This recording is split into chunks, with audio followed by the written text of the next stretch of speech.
Hey guys, welcome back to my channel, or welcome if you are new here. It is time for another Spooktober video yet again. And today we will be traveling back in time to the 1960s and into the vampire cult of Mexico.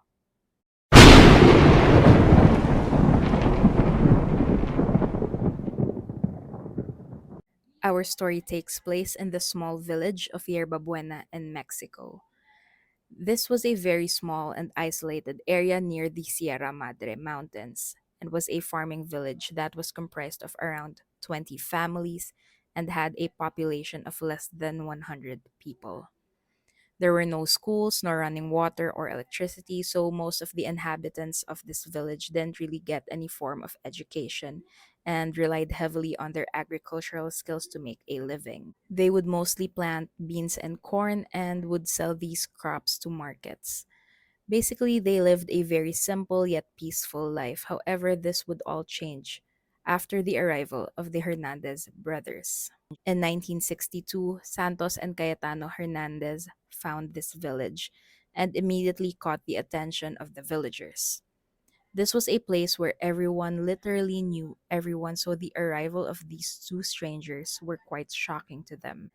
And once a majority of the villagers were gathered where the brothers stood, they made a strange announcement claiming to be prophets of the Incan gods who were sent from the mountains to send the people of Yerba Buena a message. But in reality, Santos and Cayetano were highly experienced con artists who have traveled all over Mexico to commit petty crimes. They told the villagers that the Incan gods wanted everyone to obey everything that they said, and in return, they would be blessed with gold from the Sierra Madre. Now, the Incan gods are actually from Peru, and the Aztec gods were actually the ones worshipped in Mexico. However, the villagers still believed these two and started to tend to them. The villagers set them up in the nicest hut in the village, which was located near a huge cave on the side of the mountains. Santos and Cayetano wasted no time and started to collect money and valuables from the villagers, who attended to their every whim as well. They had these people wrapped around their fingers, and upon realizing that there wouldn't really be much monetary gain from this scheme, the brothers came up with something else. They started to comb through the young girls in the village and handpicked the prettiest ones. They started educating these girls about and trained them before bringing them to nearby towns to be sold as sex slaves in brothels. These girls were aged 14 to 16. And since these villagers have been so brainwashed already, they just agreed to these rules laid out by the Hernandezes. The brothers also started conducting ceremonies in the cave next to their hut. They would chant, preach, burn incense, and let people drink peyote tea, which is known to give hallucinations. They would then conduct an animal sacrifice, usually with a goat, before making the villagers participate in an orgy. A few months into this scheme, the villagers started talking and wondering why they haven't seen the fruits of their labor. They tended to all of the brothers' needs and followed everything that they've asked for months, and yet they still haven't gained anything. And when Santos and Cayetano realized this, they came up with a plan to give the villagers something or someone else to believe in. They then traveled to the town of Monterrey where they met up with a guy named Eleazar Solis. This man was one of their associates or partners in trafficking the young girls from the village. He was also a known pimp in the area, so the brothers knew that he had a number of connections. Santos and Cayetano then told Eleazar everything that has been going on in Yerba Buena and asked if he could get them a woman who could pretend to be an ancient goddess. Without hesitation, Eleazar recommended his sister Magdalena, who he thought would be perfect for the role. Magdalena Solis at the time was an 18-year-old worker who worked for her older brother. She was forced into sex at the age of 12 and was also quite experienced in being a con artist herself. She would sometimes pretend to be a fortune teller or a medium and scam people off of their money by making them believe that she could reach and talk to spirits. The Hernandez brothers gave her this proposal, she was very intrigued and agreed right away, and set off to Yerba Buena with Santos, Cayetano, and Eleazar as well. They got Magdalena to wear a costume and introduced her to the villagers as an ancient Aztec goddess, while Eleazar posed as a high priest. And as soon as the villagers saw Magdalena, they all got down on their knees and started bowing and worshiping her. One thing that I forgot to mention earlier was that aside from being highly experienced con artists, the Hernandez brothers were also some sort of magicians. They were very good at performing magic tricks. And when they presented Magdalena to the villagers, they came up with they of course they didn't have a smoke machine, but apparently there was suddenly a lot of smoke engulfing the cave. And then when it finally cleared out, Magdalena was there, dressed up and posed as an ancient goddess. This was said to have been done using some sort of powder that the brothers also used for their magic tricks. Anyway, it wasn't long before Magdalena started to realize that she had this newfound power. And realizing this, Magdalena wasted no time and started giving people orders as well.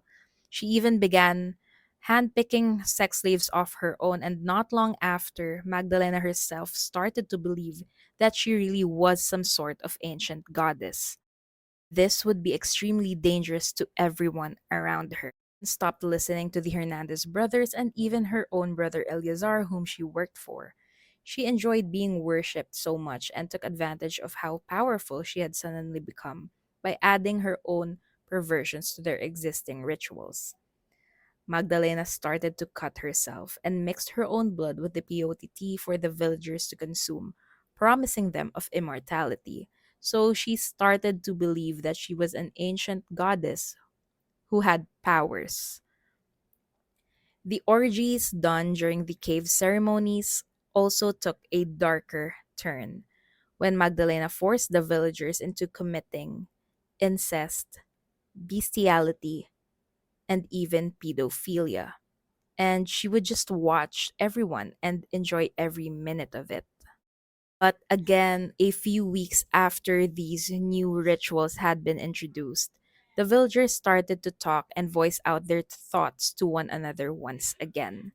And when Magdalena got word of this, she decided to punish two villagers as a morbid reminder that she was the one in charge.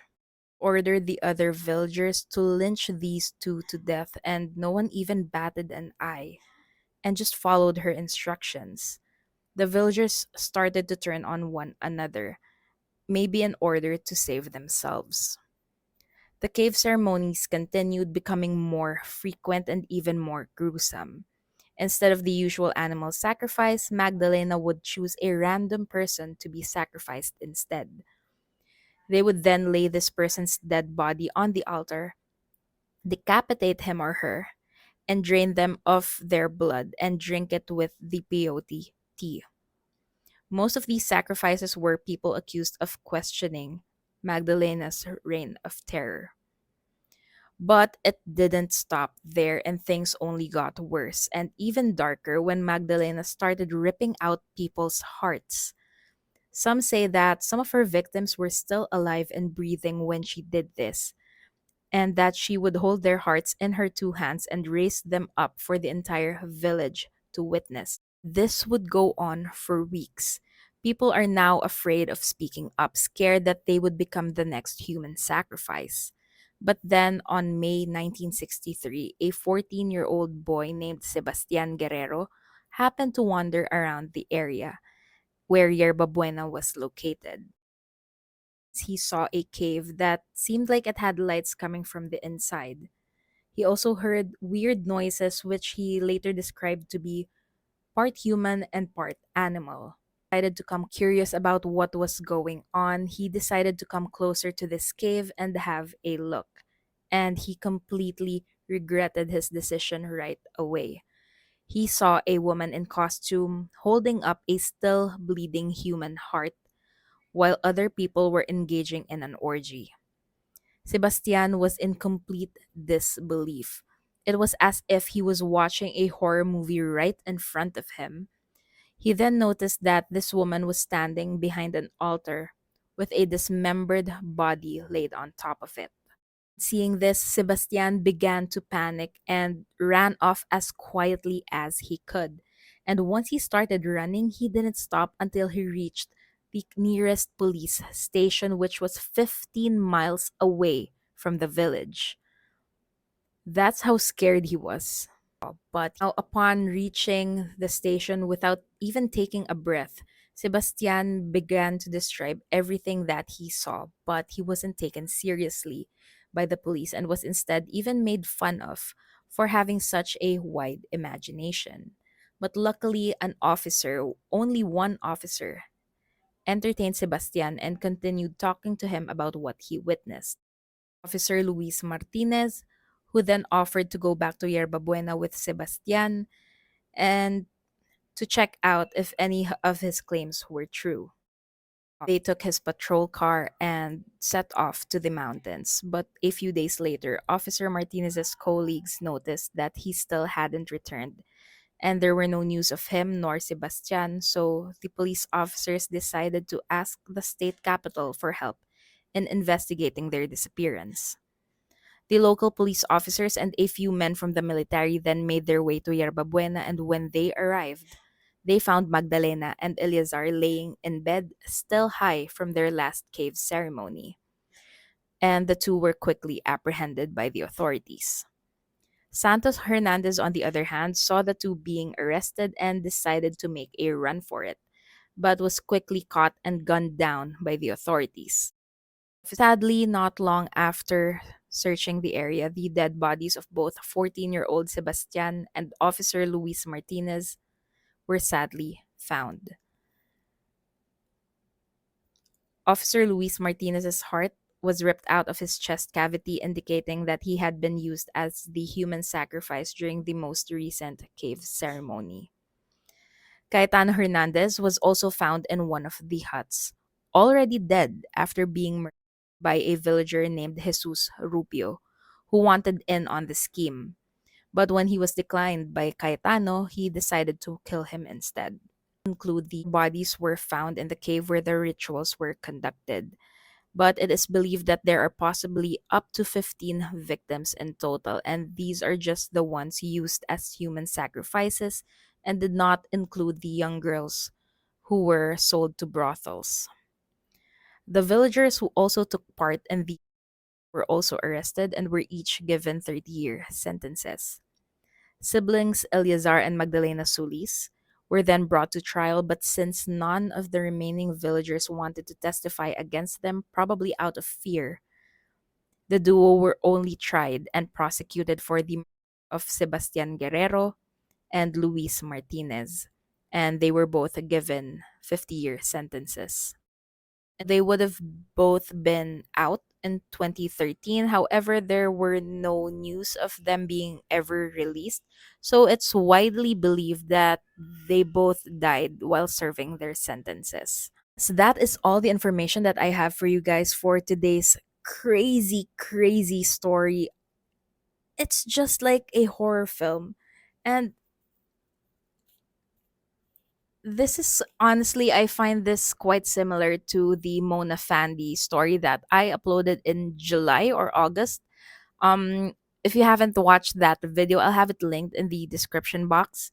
But basically, Mona Fandi was a failed pop star who turned into a con artist and pretended to be a medium. She pretended to be a medium and she would con people off of their money by making them believe that she could grant them immortality, more success.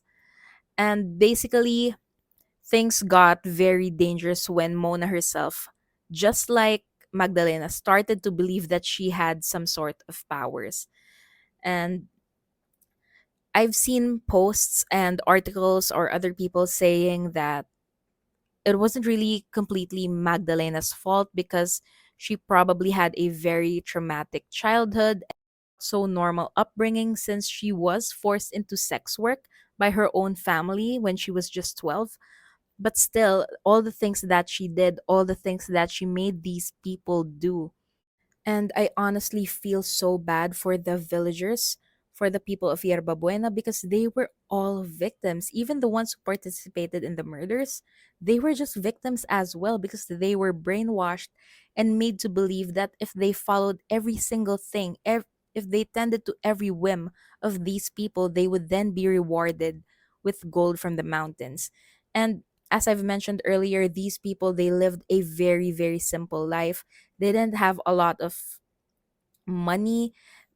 They didn't even have schools. Most of them, or I think all of them, are uneducated. And that is probably also a catalyst as to why they were brainwashed so quickly. And I just really hope that nothing like this ever happens again. But we all know that somewhere in this world, something like this is still probably happening, sadly. But yeah, again, that is all the information that I have for today's case. Thank you so much for tuning in, and I will see you guys on my next Spooktober video.